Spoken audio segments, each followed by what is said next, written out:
Bismillahir Rahmanir Rahim. Assalamu alaikum wa rahmatullahi wa barakatuh. Alhamdulillahi rabbil alamin wassalatu wassalamu ala ashrafil anbiya wal mursalin wa ala alihi wa sahbihi ghurri mayamin, amma ba'd. Karibu mtazamaji wa kipindi cha Door of Knowledge. Utakuwa nami leo Ustadh Maalim Ibn Omar kupitia channel yetu hii pendwa kabisa ya Rapta TV. Nitakuwa na Ustadh Haddad ambaye leo ataweza kutuelezea maana ya najisi. Najisi ni nini? Pengine mtazamaji huwa unajiuliza kuwa unasikia neno hili la najisi ni nini, lakini usielewe najisi ni nini, lakini pia zimegawanyika sehemu ngapi, kuna najisi ipi na ipi. Tunaye Ustadh mwalimu wetu Haddad ambaye atatupitisha katika mlango huo. Sasa hivi nitampa nafasi aweze kutusalimia, lakini pia baada ya kutusalimia moja kwa moja aweze kutupitisha katika darasa letu. Karibu Ustadh Haddad. Naam, asante sana habibi Sheikh Maalim kunikaribisha katika kipindi hiki pendwa. Ni kweli kuna umuhimu wa kuzielezea ama kufafanua nini maana ya najisi.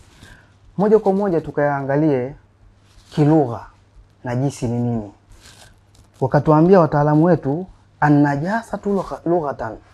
An-najasatu lughatan, najisi kilugha huwa al-qadharatu, ni uchafu au ni kitu kinachochukiza. Na ndio maana Allah Subhanahu wa Ta'ala amewatolea mfano wale ambao hawamuamini yeye au hawakumuamini kipindi hicho cha nyuma, lakini na kipindi hicho cha sasa, kwamba wao ni sawa na najisi.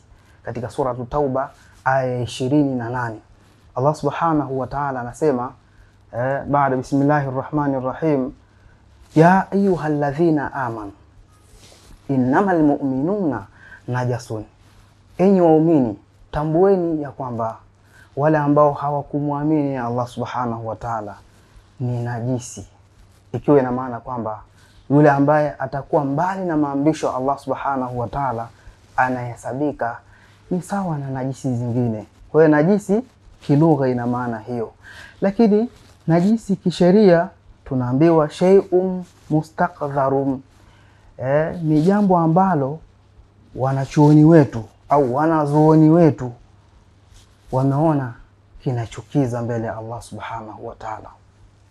Lakini si kwa Allah Subhanahu wa Ta'ala, alhabibi Sheikh Maalim, hata wewe pia na watazamaji wetu, kwamba huwezi kukaa karibu na vitu ambavyo vinachukiza au najisi na uchafu.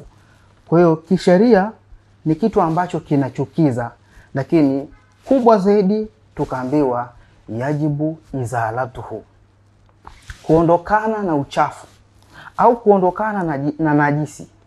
Kuondokana na najisi tunaambiwa ni lazima. Kwa hiyo kama Waislamu wa sawa sawa tuhakikishe, mbali na kwamba najisi ni kitu ambacho pengine kinamweka mbali mtu na ibada, lakini tunaambiwa tusiwe karibu na najisi. Ndio maana Allah Subhanahu wa Ta'ala akaendelea kwa kusema fala yaqrabu al-masjid al-haram, watu wakiwa na najisi au wale ambao hawakumuamini moja kwa moja, basi wasifike katika maeneo matakatifu. Kwa hiyo alhabibi Sheikh Maalim, hiyo ndio taarifu ya neno najisi. Asante sana Ustadh Haddad kwa kutuelezea taarifa ama maana ya najisi, lakini pia tungependa sisi pamoja na watazamaji wetu tuweze kufahamu hizo najisi ni zipi, kwa kututajia moja baada ya nyingine, pengine ikatusaidia kuzitambua na tukawa tunaweza kuziepuka. Naam, nashukuru alhabibi. Najisi tunaambiwa ya kwanza ni alkalbu, mbwa. Nini maana yake? Mbwa tunaambiwa mbali na kuwa ni haramu au ni katika wanyama ambao wamekatazwa kwa sisi Waislamu kuwatumia, lakini kawekwa katika orodha ya najisi. Lakini si hivyo tu, wakatuambia waluabihima, bimaana mbwa na nguruwe pamoja na mate yao. Kwa hiyo sasa mate ya mbwa na mate ya nguruwe ni katika najisi. Kwa hiyo mbwa ni najisi, lakini halikadhalika nguruwe naye pia ni najisi. Waluabihima, na mate yao ni najisi halikadhalika. Lakini sio hivyo tu, wa mukhatuhima, wakatuambia na yale majasho yao pia yanasabika kama najisi. Lakini haikuishia hapo tu, wama tawallada min ahadihima walau ma hayawanin tahir, yani kwamba mbwa sawa, ni katika wanyama waliokatazwa kutumiwa, lakini pia anaingia katika orodha ya najisi. Na ya tatu ni haja ndogo na haja kubwa. Lakini halikadhalika najisi ni damu, hasa ikiwa nyingi, lakini ikiwa ndogo ni najisi halikadhalika, lakini haimzuii mtu kufanya ibada. Lakini vile vile najisi ni matapishi, alqai'u. Matapishi pia watazamaji wetu wafahamu na waelewe ni najisi.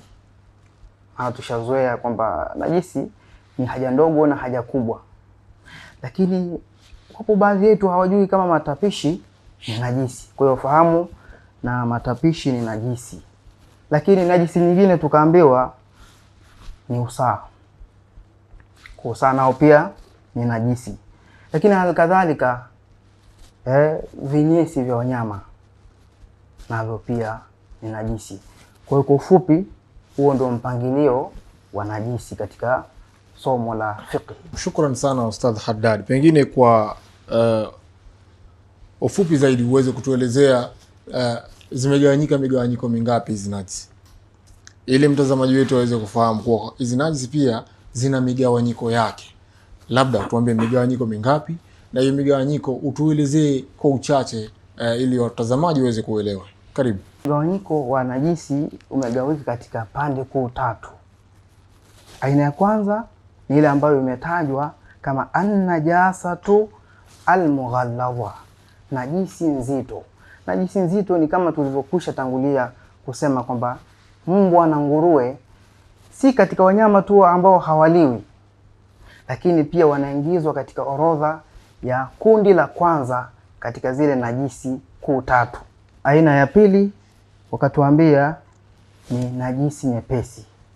Najisi nyepesi moja kwa moja wakautaja ni mkojo wa mtoto wa kiume. Lakini je, ni mtoto wa kiume mwenye umri gani? Wakatuambia ni yule mtoto ambaye hakufikisha au hajafikisha miaka miwili. Lakini si hivyo tu, yani hatumii chakula kingine zaidi ya maziwa. Kwa hiyo mkojo wake ule, maadamu ni mkojo wa mtoto wa kiume, basi ni katika najisi hafifu au najisi nyepesi. Na aina ya tatu ni ile ambayo imetajwa kama an-najasatu al-mutawassita, najisi ya kati na kati au najisi za kati, zile ambazo tunaweza kusema ni za kawaida. Miongoni mwa hizo ni usaa. Kwa hiyo usaa ni katika najisi za kawaida, wa damu, na hapa haijalishi ni damu ya aina gani. Ikiwa ni damu ya hedhi, ya nifasi, damu yoyote ile pia inaingizwa katika orodha ya najisi za kati. Lakini pia muskirul ma'i, na vile vyenye kulewesha katika vitu vyenye aina ya kimiminika. Lakini halikadhalika wal maitatu bi jamii ajzaiha, na maiti pamoja na viungo vyake anahesabika kuwa ni nini? Ni najisi. Lakini tutakwenda kuangalia, je, hata binadamu mwanadamu maiti yake je, ni najisi? Kumbe maiti ya binadamu imetolewa katika zile najisi, imevuliwa, ila maitatul adamiyyi, isipokuwa maiti wa kibinadamu, yani hata akifa mpaka akaoza, yule hatakuwa ni najisi. Tunashukuru sana mtazamaji ambao ulikuwa nasi tokea mwanzo wa kipindi hiki mpaka tamati ya kipindi hiki. Ulikuwa nami Ustadh Maalim Ibn Umar, lakini sikuwa peke yangu, nilikuwa na Ustadh Haddad Ibn Adam. Mpaka wakati mwingine, muda na wakati kama huu. Wabillahi tawfiq wa hadha, assalamu alaikum wa rahmatullahi wa barakatuh.